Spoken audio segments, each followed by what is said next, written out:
Bom dia, tudo bem com vocês? Olha, faz tempo que eu não vejo vocês, viu? Faz tempinho já. É a Amanda aí?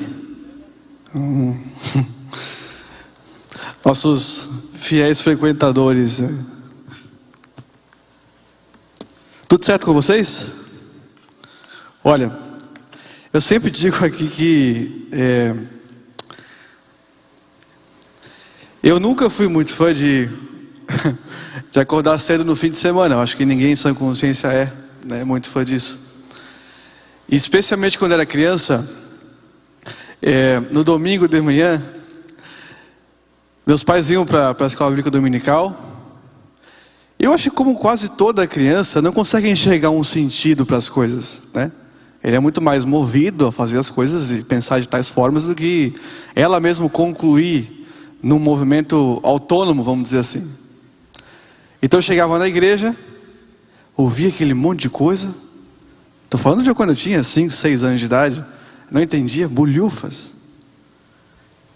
Mas meus pais disseram que era para eu fazer, não é mesmo?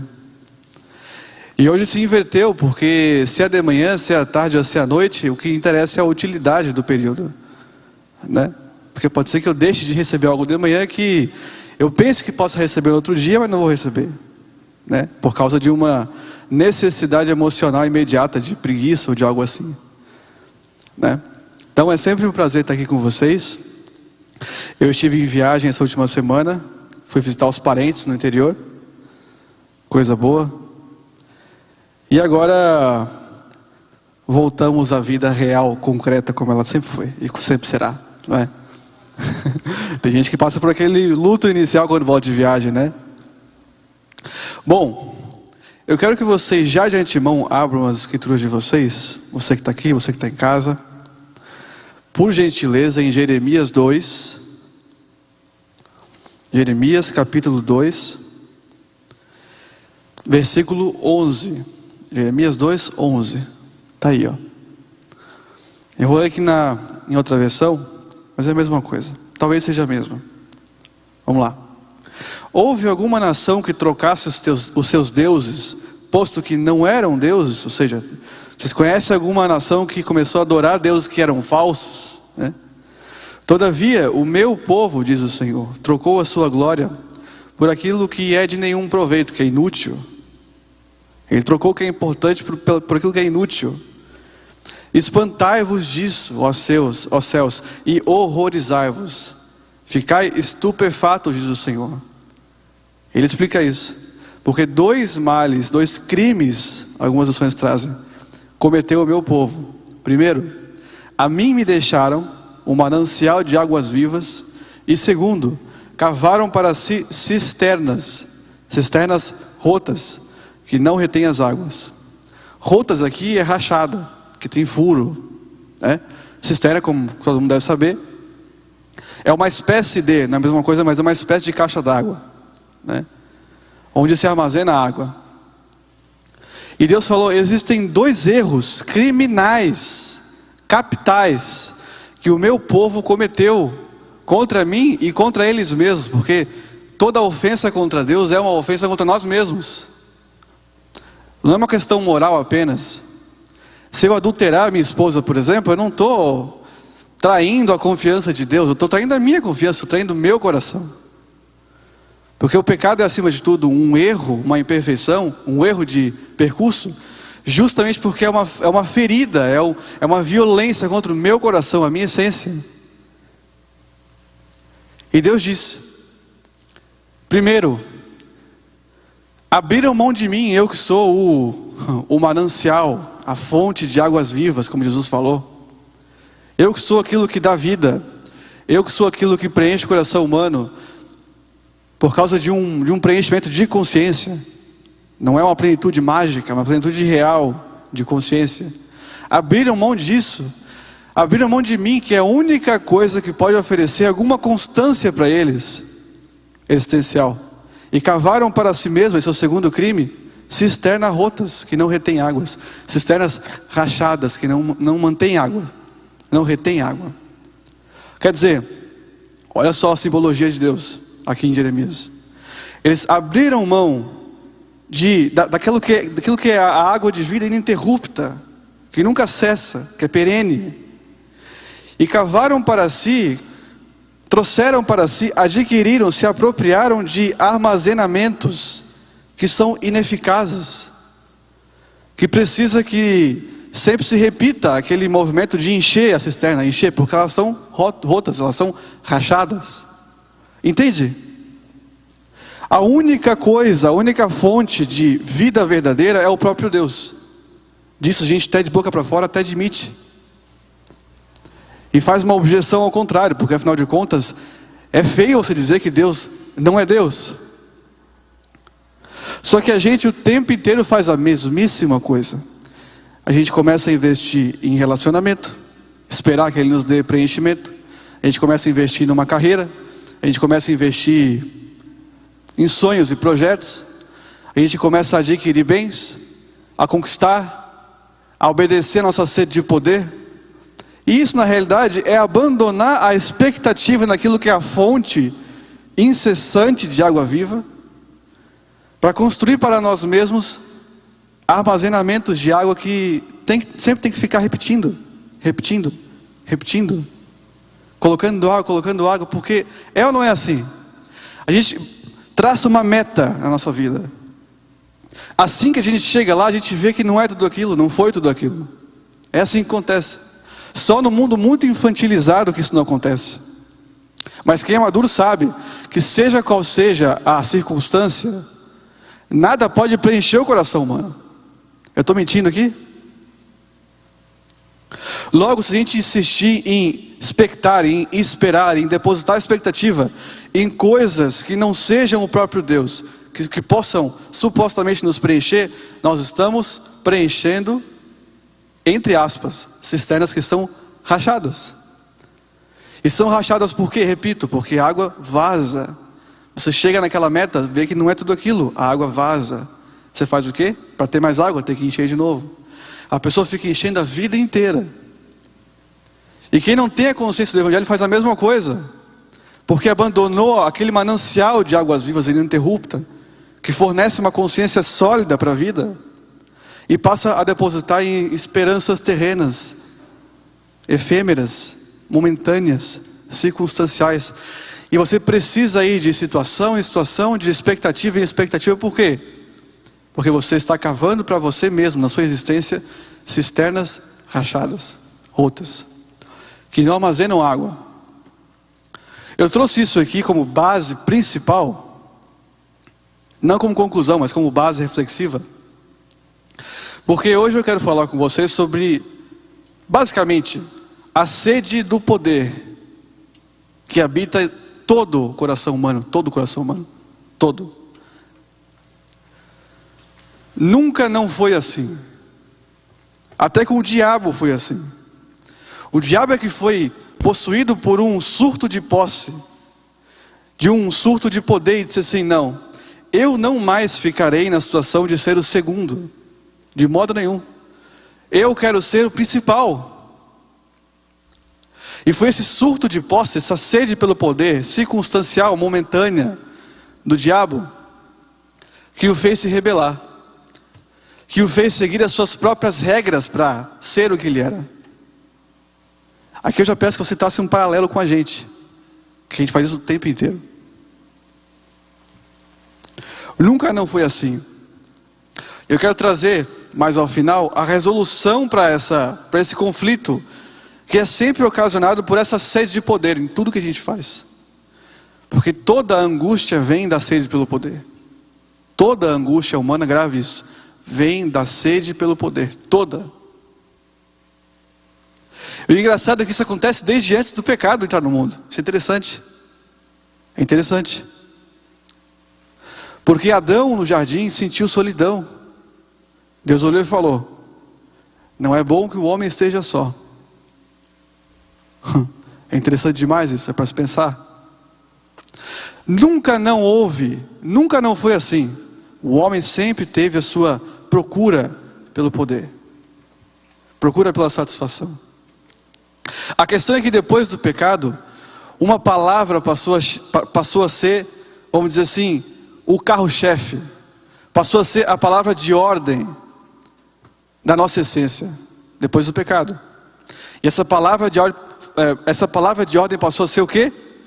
Buscar. Esse verbo passou a ser o nosso guia, talvez, na existência. Buscar. Tudo que a gente faz é buscar, praticamente. Tudo. Eu gosto muito do conceito de narcisismo na psicanálise, que diz basicamente que tudo começa no eu e termina no eu. Tudo. Isso não tem aquele tom pejorativo que a gente conhece.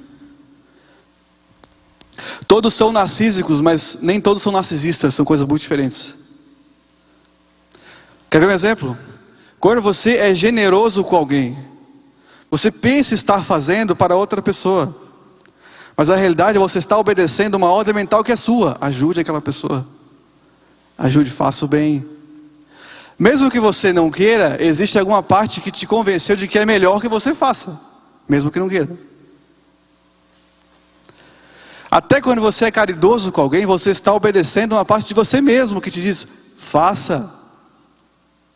Você obedece o seu bom senso, os seus princípios.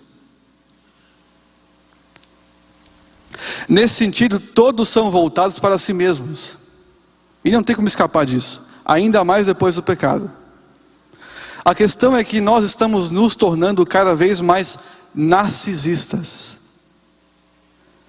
Ignoramos o mundo e passamos a procurar fazer só o que nós desejamos. O que importa sou eu. O que importa é a minha vida, é a minha carreira. Quase ninguém mais pensa em ter uma família porque, puxa, imagina só ter uma família, que maravilha. Coisa boa, meus filhos, minha esposa.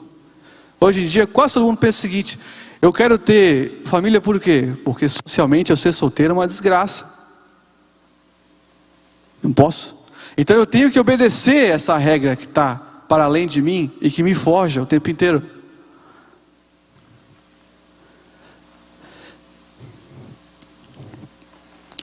E qual que é a solução disso? Esse é o tópico, aí sim, central. É o negar-se a si mesmo. Essa é a resolução para qualquer conflito que a gente possa imaginar. E que não nos coloca, como muitos imaginam, num caminho de ilusão, de fantasia. Porque nada no Evangelho é ilusão e fantasia. Jesus nunca teve uma fantasia a nos oferecer nas Escrituras. E continua não tendo. A gente aqui na nossa ânsia, condicionada aos padrões, principalmente pós-modernos, tende a interpretar as Escrituras como sendo fontes, como manuais que tornam as nossas vidas mais sublimes, como nós sempre sonhamos. Por isso é que tem gente que é movida por evento em igreja, por palestra motivacional, por livros de autoajuda. Eu entendo que a vida é difícil e tem vezes que a gente precisa mesmo de coisas assim, para dar um gás. Mas tem gente que cava para si mesmos cisternas rachadas e ficam indo de livro em livro, de culto em culto, de reunião em reunião, de devocional em devocional, esperando que em algum momento alguma coisa, algum rebuliço aconteça e eu então passe a ser feliz como eu sempre imaginei. A questão que ninguém se dá conta é que a felicidade é um conceito que varia de geração em geração. Varia de geração em geração. Em tempos muito remotos, ninguém imaginava que servir a Deus é ter uma vida perfeita no sentido de ter uma casa linda, uma mansão, um carro do ano, roupa de grife. Porque isso não fazia parte, não tinha propaganda disso antigamente. Então a mensuração, o padrão de felicidade não era igual o que o nosso hoje em dia é. Tudo isso para dizer o seguinte: nós pensamos o tempo inteiro, mesmo que seja feio admitir, a gente não quer admitir, mas o tempo inteiro a gente escolhe subordinar o Evangelho ao que nós desejamos. Quando na realidade é o contrário. Porque o andar pela fé só começa numa atitude radical, uma decisão radical, intransferível e pessoal. Aquele que quiser seguir após mim, a si mesmo se negue. Isso não é jogo de palavra, não é frase de efeito. A si mesmo se negue é uma condição sine qua non, indispensável. Ou você nega-se a si mesmo, nega-te a ti mesmo. Ou você faz isso, ou não tem verdade para você. E só a verdade liberta, não é isso que Jesus falou? Mas não. Parece que eu falando isso, parece que é uma coisa antitética. Parece que é uma coisa que fere os nossos principais sonhos construídos ao longo da nossa vida. A gente é que pensa, sendo, mais uma vez eu digo, condicionado aos padrões do nosso mundo, nossa geração, a gente é que pensa que a vida tem que ser aquela coisa, sabe, sublime o tempo inteiro. Aquela coisa maravilhosa. Nos ensinaram de pouco tempo para cá que ser feliz é ter todas as condições existenciais perfeitas. Nos ensinaram que a gente só é validado como ser humano, só é digno de existir, se a gente tiver uma estrutura existencial bela e formosa, que obedeça aos padrões que nos disseram que seja bom que a gente tenha. Mas mais uma vez eu digo, o único caminho para se existir conforme Deus deseja que existamos é negando-se a si mesmo, tomando a nossa cruz e seguindo em frente.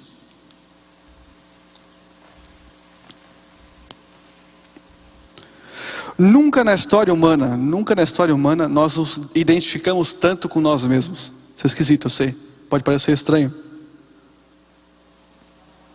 Um autor canadense muito conhecido, Eckhart Tolle, o nome dele, que fez o livro aquele O Poder do Agora, que é um bom livro, muito bom livro, leiam, é best-seller. Ele nos diz que a principal razão, a principal fonte de nossas melancolias e frustrações na vida é porque nunca nos identificamos tanto com a nossa mente como hoje. Olha que interessante isso. O problema está que nós nos identificamos muito, como nunca antes, com a nossa própria mente.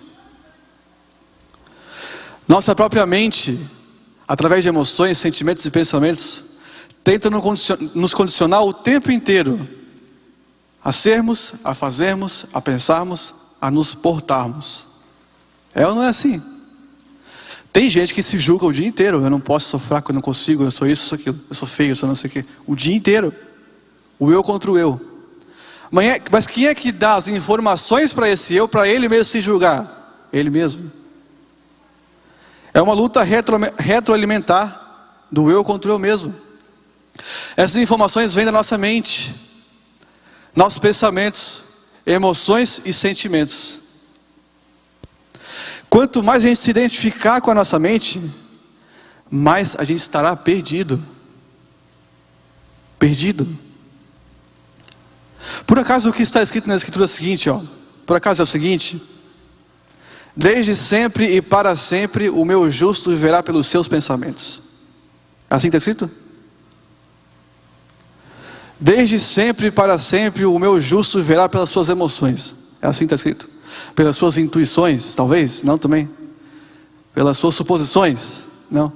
Pelas suas certezas objetivas? Não. O que é dito aqui, desde o princípio até o final dos tempos, em outras palavras, o meu justo viverá pela fé. E a fé pode até conter emoções, pensamentos, sentimentos, inclinações, intuições, porque nós somos seres humanos. Até que tudo termine, nós somos só seres humanos. Todo mundo aqui. Mas a questão é que andar pela fé pode até contemplar essas funções mentais, cerebrais, orgânicas. Mas a fé não depende dessas coisas. E se depender, já não é fé. Não é fé. Se você optar ser movido por suas emoções, inclinações, sentimentos, pensamentos, você está danado. Se cada um fizesse o que quer, o que pensa, o que se emociona, o que sente, nós teríamos que ter 8 bilhões de planetas, não um único mundo real. Porque só é possível viver num único mundo real. O problema é que nós nunca fomos tão ensinados, jamais na história da humanidade, nunca fomos tão ensinados a percorrer nossas maiores intenções, desejos e paixões. O que nos torna desejantes de construirmos um mundo paralelo só nosso, onde eu serei plenamente feliz, eu teria a aparência que eu sempre desejei ter, o dinheiro que eu sempre desejei ter, a formação que eu sempre quis ter, a cultez que eu sempre quis ter. A gente virou expert em construir, sabe o quê? Mundos paralelos. É uma espécie de esquizofrenia pós-moderna, em que todo mundo é meio delirante assim, sabe? Cada um persegue os seus desejos, e se não chegar lá, Deus não é comigo, eu não sou um ser humano digno. A gente se esquece muito facilmente da eternidade, toda hora. Quer ver? Desde criança a gente é ensinado a ser melhor que os nossos coleguinhas, não é mesmo? Mesmo que inconscientemente. Porque a frase, você precisa ser bom, você precisa tirar as melhores notas, precisa ser melhor nos esportes, nas Olimpíadas escolares, que tem todo ano, você precisa ser o melhor. O que quer dizer isso? Que se você não for o melhor nessas coisas, se você fracassar, você não é um ser humano digno de existir. Em outras palavras, você não condiz com a condição de meu filho, talvez um pai diria, de forma implícita. Porque o que eu espero de você é que você não fracasse.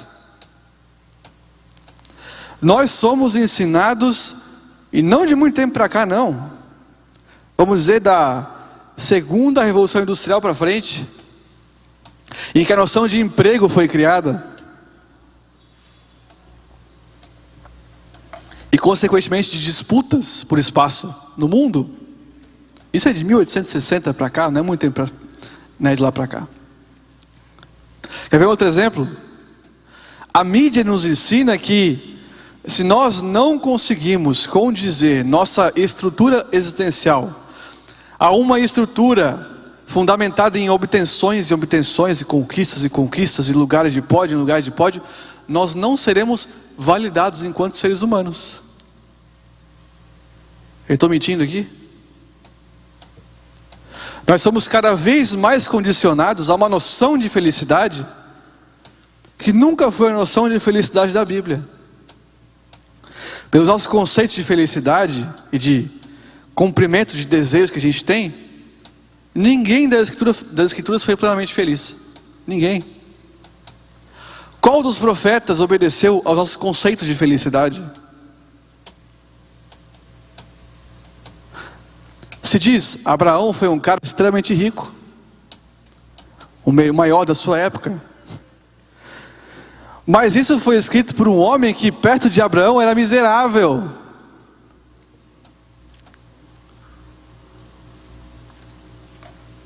Eu não sou rico, sou de classe média, sou, como se diz, afegão médio brasileiro. Mas se eu pegar um cara que ganha um pouquinho mais que eu, ele já é abastado perto de mim. Não é assim? Se me colocar perto de um fazendeiro, pelo amor de Deus, é um cara, é o suprassumo da riqueza. Eu não sou ninguém nesse sentido perto dele. Então se diz que Abraão era o cara mais rico, mas ele não tinha chuveiro quente, ele não tinha nada que a gente tem hoje, que nos favorece de um certo conforto para existir. Ele não tinha. Tem gente, sobretudo os homens, que pensam assim: Salomão teve 1000 mulheres, mais de 1000 mulheres. Então imagine, o cara foi plenamente feliz. Quem vive na fantasia pensa isso. Mas se ele tem 1000 mulheres, ele não amou nenhuma. E acabou se perdendo por causa provavelmente de um vício sexual, emocional, de obter mulheres e trocar de mulher o tempo inteiro, de poder, de ter condições poderosas de trocar quando quisesse. Ele se perdeu nisso. Nós hoje vivemos muito melhor que qualquer rei da Idade Média. Qualquer rei. O cara tinha tudo, tinha não sei quantos 1000 obedientes e servos, às vezes milhões. Mas nenhum servo podia trazer para ele luz, energia elétrica. Nenhum. A vida hoje nunca foi tão fácil, apesar de sempre ter sido, e sempre será difícil. mas nunca foi tão menos complicada em condições externas, objetivas como hoje. Mas o negócio é que o conceito de ser feliz mudou. E parece que quanto mais o tempo passa, mais a gente é ensinado a esquecer das facilidades. Nossa, temos luz. Mas luz, senhor, daí depois de um tempo, tá, a luz está ali, eu estou aqui agora. A luz está iluminando. Legal. Nossa, agora temos geladeira. Dá para conservar alimento, não precisa mais de charque, de não sei o que, não precisa de óleo, não. Agora tem geladeira. Legal. Hoje em dia a gente vai lá, a geladeira ainda chuta a porta e tal. Não tem nada. Geladeira, como é que é? Mal educada, fica me respondendo toda hora. Eu falo oi, ele fala oi também. Tudo que eu falo fica me imitando, chata pra caramba. Depois de um tempo, essas novidades vão embora. Porque o coração humano, depois do pecado, é uma cisterna rachada, como a gente leu no começo. A gente leu Jeremias 2:11, se você não estava aqui.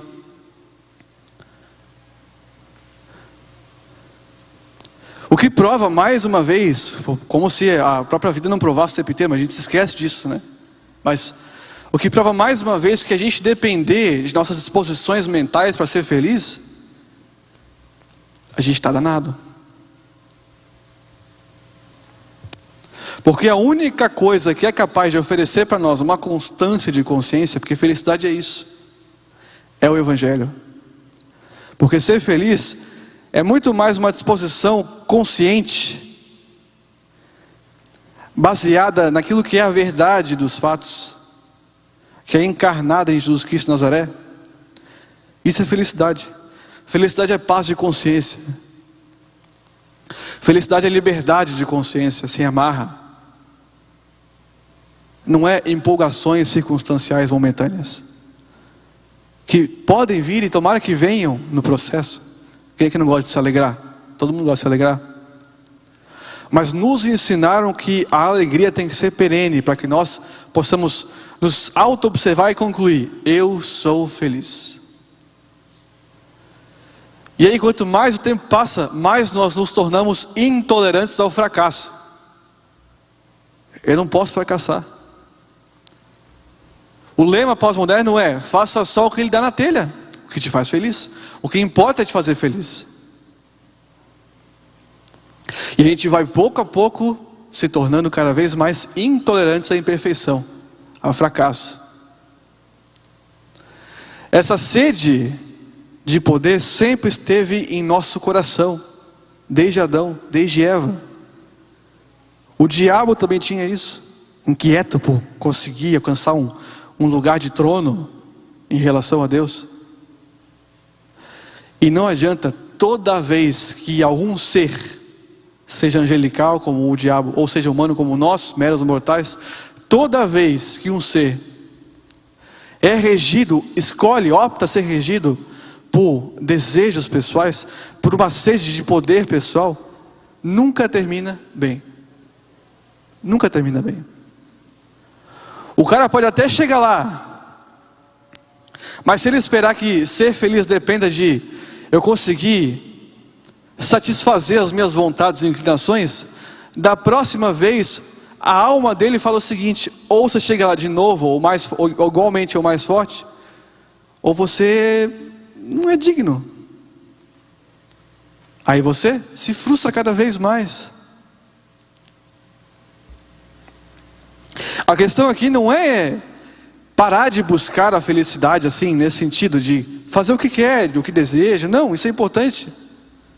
Isso, aliás, talvez seja essencial, eu diria, fazer isso. Porque a vida em si, ela é complicada, né? Mas ela pode ser boa na medida em que a gente a torna menos complicada. Aliás, viver bem é tornar a vida menos complicada. Em tudo que a gente faz. É importante que você saiba disso. A questão aqui não é parar de buscar isso. A questão é parar de esperar que isso preencha nosso coração.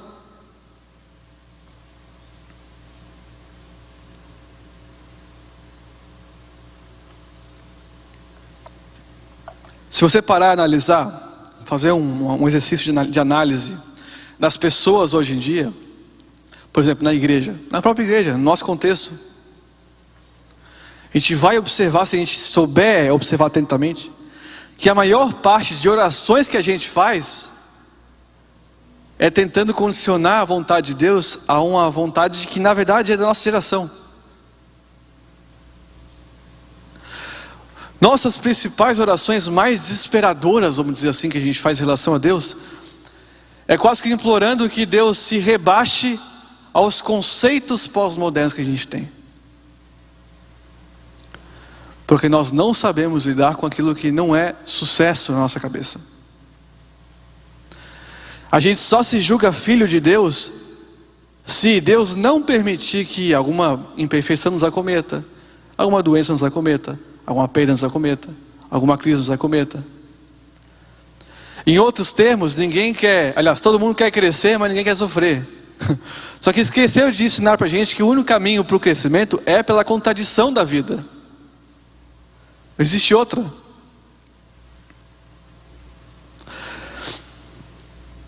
É por isso que Deus falou, 2 crimes, olha a palavra que Deus usa em Jeremias 2:11. 2 crimes o meu povo cometeu contra mim e contra eles mesmos, porque todo pecado é uma ofensa contra nós mesmos. E por isso é contra Deus. Deus falou, 2 crimes, pecados capitais, o homem cometeu.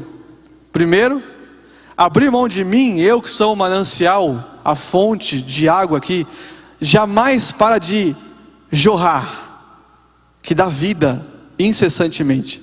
E segundo, passaram, ao invés disso, me largaram e passaram a construir para si cisternas rotas, rachadas. Vamos dizer, caixas d'água rachadas, em que você enche, vaza e tem que encher de novo a vida inteira, na ilusão de esperar que um dia a cisterna possa encher, e não vai. Pense na cisterna como o coração humano, como a alma humana, como a natureza humana. A gente traça uma meta, um desejo, uma felicidadezinha e fala o seguinte, eu vou percorrê-la até o final. Aí você chega lá, você consegue casar, você consegue arrumar um emprego muito bom, você consegue fazer o que for. Aí você chega lá e aí tem a falsa ilusão de que a sua cisterna, o seu coração, a sua alma encheu. Mas toda vez que esperamos nisso a nossa felicidade e não mais em Deus, que é a fonte de água viva, mais a gente vai percebendo que essas metas são cada vez mais ineficazes. Porque o nosso coração é rachado. A cisterna é rachada. A gente tem que traçar outras metas para encher, entre aspas, cada vez mais. Lembra da mulher do poço? Se você soubesse quem eu era, você não ia ficar vindo toda hora aqui pegar água. Olha só. Cristo repetiu essa mensagem em Jeremias 2. Chegou até a mulher que estava lá por uma necessidade, botando água. E Jesus falou, se você soubesse quem estava falando com você, vamos parafrasear aqui, para os nossos tempos atuais. Se você soubesse o que está disponível para você enquanto transformação de consciência que é o Evangelho, se você soubesse o poder que isso tem para mudar realmente a tua vida, não de forma mágica, mas processual, com consciência, paciência, perseverança, fé, esperança e amor. Se você soubesse, você ia parar de achar, de expectar, de esperar que a sua felicidade venha de você ficar enchendo desse poço o tempo inteiro. Por que não? O coração é uma cisterna rachada.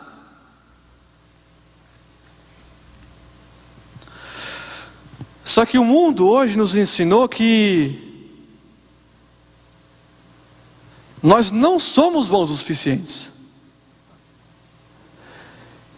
E Deus nos diz o contrário. Ele fala o seguinte, olha, é porque você não é bom o suficiente que está tudo bem e tem que ser assim mesmo. O único que achou que pudesse ser bom o suficiente foi o diabo. Ele se deu mal. O único que ousou enfrentar Deus face a face em relação a isso. Eu sou maior do que você. E a gente fala, o diabo é maligno demais. Ele é a própria maldade. Mas nós fazemos isso o tempo inteiro. Inconscientemente ou não. Abrimos mãos da verdade, das verdades que Deus, Jesus Cristo deixou. As cartas deixaram para nós enquanto virtude para a vida, enquanto ensinamento para existir. Abrimos mão de tudo isso e constantemente nos voltamos à perseguição ilusória de bater metas dos nossos principais desejos de felicidade. Chegar lá. A mulher hoje em dia não pode chegar aos 40 anos sem casar, de modo nenhum. É pai pressionando, é mãe pressionando, é gente pressionando. Ou se a mulher casa, ela tem que ter filho. Ela é obrigada a ter filho. Parece que é uma questão de desonra não ter filho. Mas tem mulher que não pode, mulher que não tem condições psicológicas para ter filho. Ninguém parou para pensar que tem mãe que não pode ter filho, que tem pai que não pode ter filho? Não fisiologicamente, mas psicologicamente são inférteis de paternidade e maternidade. O corpo biológico, a gente vê muito por aí, de algumas mulheres, de alguns homens, são férteis organicamente para terem filhos. Perfeito, saudável. Mas psicologicamente a gente sabe que se aquela pessoa tiver filho, não vai ser uma boa coisa. Que mágica é essa que a gente pensa o tempo inteiro que quando nascer uma sementinha na barriga da mulher, ou quando eu ficar sabendo que eu virei pai, algo mágico vai se apossar de mim e eu me tornarei um ser humano muito melhor? Que mágica é essa?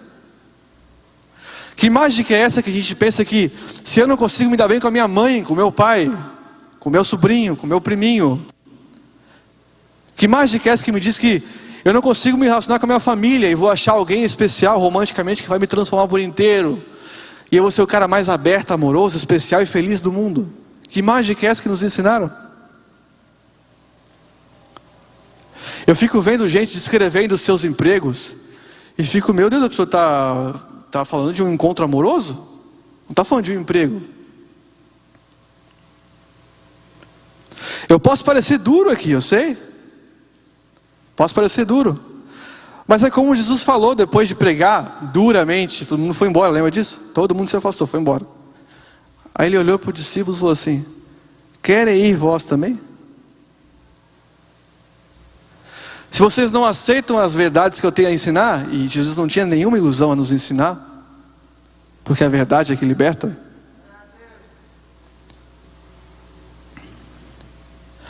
Jesus nunca teve a pretensão de nos fantasiar, jamais. Mas nós estamos cada vez mais nos tornando servos de padrões comportamentais e de identidade da nossa geração, e cada vez mais. É por isso que foi profetizado que o amor de muitos esfriará. Porque o amor não tem a ver com obtenções momentâneas. O amor não tem nem lógica. Qual que é a lógica de amar outra pessoa?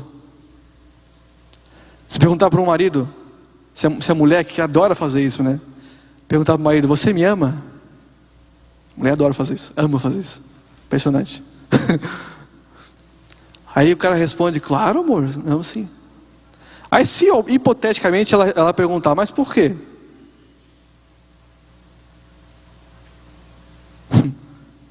Aí o cara fica, primeiro que o homem não é muito bom nisso, né? Mas vamos supor que o cara responda, porque você é bonita. Eu podia pensar, na outra rua ali, tem outra pessoa mais bonita. Porque tem mesmo. Desculpa te informar, mas sempre tem alguém mais belo que a gente, sempre. Daí, e se ele respondesse o seguinte, tá, mas eu te amo porque você é inteligente. Bom, vai na UFSC, vai não sei onde, tem muita gente muito mais inteligente também. Não, eu te amo porque você, aí o cara poder responder hipoteticamente, eu te amo porque você é leal. Tá? Tem muita gente casada que fala a mesma coisa, então você podia casar com a esposa de outro, então, se fosse o caso. Porque o amor não tem lógica. Se a gente souber responder o porquê a gente ama alguém, a gente não está mais amando. Não está mais amando. Qual que é o sentido lógico de fé? De esperança? Não, é uma coisa contra a lógica. Está tudo dando errado, mas você está acreditando, está esperando, está confiando. Isso é contra a lógica. Porque as coisas mais essenciais da existência não tem lógica. Aliás, é assim, fazendo parênteses, fugindo um pouquinho do assunto. É por isso que teve uma vez que me perguntaram o seguinte: cara, eu não consigo ver sentido em Deus. A pessoa era mais jovem, assim, devia ter uns 18, 19 anos. Eu não consigo, sabe aquele período de crise assim, sabe? Eu não consigo, cara, não tem lógica Deus. Não tem lógica, eu tenho que mesmo assim continuar crendo. Aí eu olhei para ele, o que eu vou responder, né, cara? Porque eu sei que Deus não tem lógica mesmo. Só que eu não posso concordar porque a premissa dele é outra, não é a mesma que eu tenho. E eu falei assim para ele: cara, mas quando você amadurecer, você vai perceber que as coisas mais essenciais da vida também não tem lógica. Ele: como assim? Daí eu expliquei sobre o amor, sobre a esperança, sobre a fé, sobre a gratidão. Gratidão também é ilógico. É muito ilógico você ser grato. Eu sou grato, mas eu tenho a consciência de que ser grato é ilógico, vai contra a lógica. Porque eu fui posto nesse mundo, eu não pedi para existir. E fui posto no mundo imperfeito. E Deus me dá um manual que é padrão para todo mundo, não é só para mim. É um manual para que eu consiga administrar essa imperfeição de modo positivo. Porque viver bem é isso. É diminuir o sofrimento, isso é viver bem. É descomplicar a vida, isso é ser feliz. É viver em paz de consciência, isso é ser feliz. Não é uma coisa de empolgação que acontece também no processo. Mas a gratidão é você agradecer apesar disso, de não entender nada. Até a gratidão também, lógico.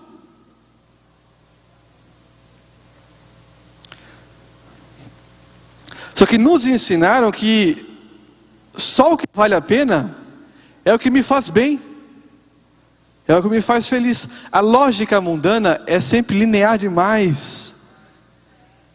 Linear, não compreende as complexidades da vida. E o pior, nós como cristãos, muitas vezes, infelizmente, somos e nos portamos tão somente como servos desses padrões pós-modernos, o tempo inteiro. Aí a gente fala: Deus não me ama. Por quê? Porque eu estou com, não sei, porque estou com diabetes. Então Deus não me ama. Deus não me ama porque eu estou com crise conjugal. Puxa, Deus não me quer bem porque eu estou com crise financeira. Olha só, não vende, não está dando certo, não consigo renda, não consigo faturar, não consigo. E não sei o que fazer. Deus, ou tu me dá uma solução, aí começa a brigar com Deus. Ou tu me dá uma solução imediata agora. E até campanha faz para isso. Porque eu sou teu filho. Ou seja, eu falo assim: Senhor, eu tenho uma sede de poder muito grande, um desespero pela perfeição, uma ânsia pela perfeição, pela harmonia total muito grande. Então, por favor, eu não quero que você venha e apazigue a minha consciência em relação a isso e acabe meu coração, não. Eu quero que você me dê alguma coisa para que essa coisa me traga paz. Está vendo como até a nossa oração, muitas vezes, é orando a Deus pela cisterna rachada?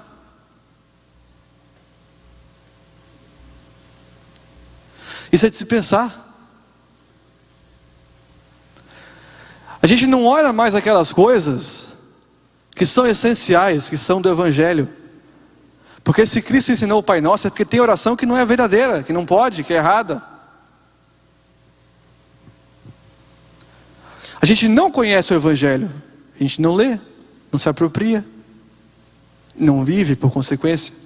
E por causa disso, a gente vive servos de padrões que não são nossos. A questão é que os padrões deste mundo não são os padrões do Evangelho. Porque foi por isso que Jesus falou: porque a paz que eu vos dou não é a que o mundo vos dá. Isso quer dizer o quê? Que os padrões mundanos jamais serão os mesmos que os padrões do Evangelho. Jamais. O que a mídia fala que é felicidade, no Evangelho não é. O que se fala por aí, que é virtuoso, não é virtude no Evangelho. No mundo, doença é morte, é derrota. Para Deus nunca foi. Nunca foi. Eu fico imaginando Deus assim, observando a humanidade para a gente, dizendo assim: se vocês soubessem o que lhes espera futuramente, tudo seria mais amenizado. Tudo. E não é fuga psicológica, não, é pisar numa realidade. É muito diferente. Mas nós estamos cada vez mais desesperados pela perfeição, cavando para nós mesmos cisternas rachadas, que não enchem de água. A gente é que tem que ficar enchendo o tempo inteiro. A cisterna aqui é uma analogia do nosso coração, metáfora do coração humano, porque a alma humana é rachada. Quanto mais você se forçar para encher a tua alma, mais ela ficará vazia, porque mais você perceberá que a perfeição por você mesmo é impossível, e mais você se frustrará. Por isso é que quanto mais ilusão, mais frustração. Quanto mais expectativas frustradas, mais depressão. Quanto mais autoimagem construída e tentativas desesperadoras, desesperadas, desesperantes de perseguir essa autoimagem, mais depressão, mais ansiedade. Porque nós o tempo inteiro tentamos obedecer, nós obedecemos aos padrões midiáticos por aí, que nos dizem que felicidade é tal coisa, que bem-estar é tal coisa, que saúde é tal coisa, que integralidade, melhor dizendo, é tal coisa. Quer dizer, a gente o tempo inteiro dá razão a essas coisas e deixa de lado os valores, princípios que são do Evangelho para nós. O tempo inteiro. O Evangelho é para a vida, é para a existência, é para o cotidiano, é para o dia a dia, é para a existência em si, com os seus percalços, com as suas alegrias. O Evangelho não nos deixa fraquejar por causa de dificuldades, mas ao mesmo tempo não nos deixa nos vangloriar e nos iludir e nos surtar por causa de conquistas. Porque tudo no fundo, e daí? E daí? Eu sou um baita empresário. Tá, legal. Tomara que um dia eu também o seja. Mas e daí? Eu não tenho a menor expectativa de chegar lá e pensar que eu vou ser um pouco mais feliz. Não vou. O Jim Carrey fala isso, aquele ator bem famoso canadense. Eu queria que todo mundo fosse rico, milionário, famoso e poderoso por uma semana na vida, para ver que não é a resposta. Ele entrou numa depressão desesperadora, o Jim Carrey. O cara é multimilionário. Só que um dado triste é que os consultórios de psicologia e psiquiatria estão lotados de crentes. Lotados de crentes. Nós que dizemos ter a água da vida, a fonte que jorra ininterruptamente. E só me prova uma coisa, só me ensina uma coisa: nós não conhecemos realmente. Não conhecemos.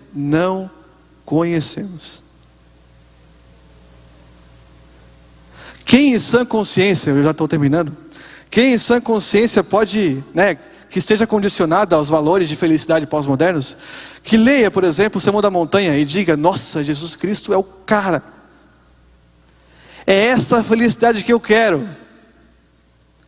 O cara que se tiver como premissa para ser feliz, se ele achar que ser feliz é ter as coisas que o mundo fala que a gente tem que ter, reputação, poder, influência, coisas assim, o cara lê o Sermão da Montanha em Mateus 5 e fala assim: meu Deus, esse Jesus aí eu não quero para mim de jeito nenhum. Porque ele fala que ser feliz não é ter uma casona, ser feliz é ser humilde. Eu lá quero ser humilde. Humildade é uma coisa, virou tipo uma espécie de frase de efeito, palavra de efeito para nos tornar um pouco mais, sabe, menos ansiosos e tal, no máximo. Dá fazer uma postura de humildade. O cara pensa que ser feliz é ter muito dinheiro, muitas posses, como se diz por aí. Influência, ter poder. Que minha voz seja ouvida, isso para mim é ser feliz. Aí o cara vai em Mateus 5 e lê que felizes são os perseguidos. Ou pior, felizes são os que choram. É claro que aqui ele não está dizendo que se você chorar muito você é feliz, porque o depressivo, você pode ter certeza que não é feliz. Ele está querendo dizer o seguinte: feliz é aquele que admite que o choro é possível. É por isso que felicidade, bem-aventurado é aquele que chora. Porque admite que o choro é uma condição indispensável para a existência. Se o cara assim pensar, ele estará muito mais perto da felicidade do que quem pensa que não pode ser possível chorar a existência. E qual a solução para isso? A solução para isso é o negar-se a si mesmo. Porque o único modo, a única maneira para que você comece a andar pela fé, ou seja, andar pela fé é andar pela consciência. Andar pela fé é andar pela consciência. Andar sendo guiado por um eu maior do que eu mesmo. Por isso o negar-se a si mesmo. Se alguém quer vir após mim, negue-se a si mesmo e tome cada dia a sua cruz e siga-me. Porque o único modo de alguém ser feliz plenamente é negando-se a si mesmo, parando de achar que essa perfeição é alcançável. Quando você se enraivece, é uma coisa assim, né? Quando você fica com muita raiva, você explode de raiva. Por que acontece isso na hora, tão intensamente assim? Porque a sua sede pela perfeição é muito grande. Então se alguém te contradiz, traz um desequilíbrio na sua estrutura emocional, então você fica louco. Porque na sua cabeça você não pode ser atingido por contradições, por contrariedades. Então quanto mais sedento pela perfeição, mais você vai ser alguém raivoso, explosivo. Entende isso? Quanto mais sedento pela perfeição, por se sentir bem, quanto maior for esse padrão, mais você se tornará intolerante aos percalços da existência. Portanto, eu digo a vocês querem ser felizes? Então a si mesmo se negue. É o único modo. Parar de tentar bancar a própria vida, porque Jesus já morreu por nós. Para que ficar lá tentando morrer por si mesmo todo dia? Tentando pagar um débito inconsciente em relação ao universo. A gente vive nesse frenesi para tentar pagar um débito inconsciente. Não, eu tenho que fazer a minha vida valer a pena. Eu tenho que provar para mim mesmo, para Deus e para o mundo, que eu sou detentor da minha existência. Mas uma coisinha, uma informação só. Quem foi que venceu o mundo?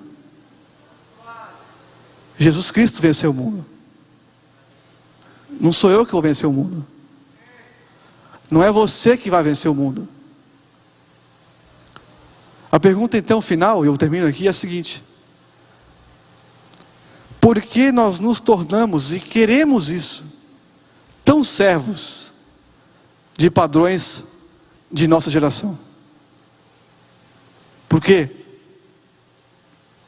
Por que escolhemos nos iludir tanto?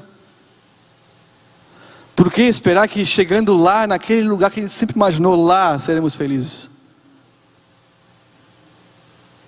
E ainda ora para que Deus nos leve lá, nesse lugar de ilusão, de fantasia, lá. Porque só Deus não basta. Só a consciência desamarrada do Evangelho não basta. Só a liberdade que nos fornece o Evangelho vivido genuinamente não basta. Tem que ter uma ilusão sendo cumprida. Tem que ter uma expectativa no mundo sendo cumprida. Tem que ter. tem que ter. É assim que a gente pensa. Então, quer ser feliz genuinamente? Negue-se a si mesmo. Tome a sua cruz, admita que a cruz é possível e siga-me, porque qualquer que quiser salvar a sua vida, perdê-la-á, mas qualquer que por amor de mim perder a sua vida, a salvará. Isso não tem nada a ver com os conceitos pós-modernos, nada a ver. Que nos diz que nós somos nossa própria fonte, nossa própria felicidade, nós somos. E vem Deus e fala, não. Qualquer um que quiser salvar a sua vida, deverá perdê-la. Mas qualquer um que, por amor de mim, olha só, por amor de mim, perder a sua vida, a salvará. Fique de pé, por gentileza.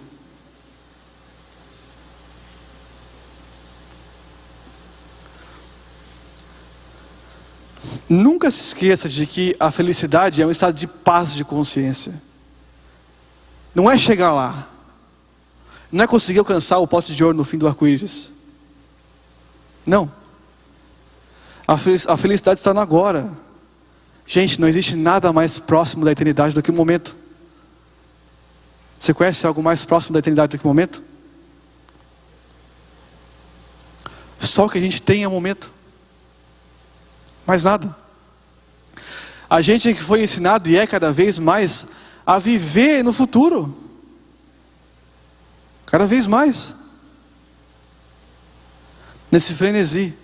E essas coisas, é bom que sejam ditas porque os dias ficarão mais, vamos dizer assim, incisivos nesse sentido. De cada um buscar a sua própria verdade e morrer por ela. Feche seus olhos, por gentileza.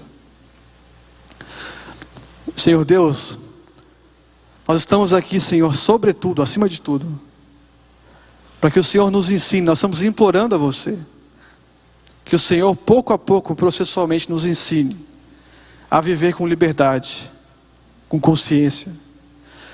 Nos ensina, Senhor, pela Tua palavra e pela nossa conversa contigo, a construir em nós um eu maior do que o eu mesmo. Nos ensina, Senhor, a mudar nossos padrões de felicidade e subordinar os nossos desejos tão efêmeros e passageiros e ilusórios àquilo que é a verdade que vem de Ti e que é você mesmo, porque você disse que você é a verdade. A gente persegue verdades o tempo inteiro, mas você foi quem falou que você é a verdade, nenhuma outra. De modo que o que não venha de Ti, Senhor, não é verdadeiro, é miragem. É tentativa desesperada da alma humana de recuperar uma perfeição que foi perdida pelo pecado. Nos mostra, Senhor, que o caminho da felicidade é o da serenidade. Que ser feliz é ser sereno. Hoje e cada dia mais, Pai. É o que eu te peço em nome de Jesus. Amém. Gente, muito obrigado. Eu sou Victor Pontel. Domingo que vem, sejam aqui às 9 horas da manhã. Muito obrigado.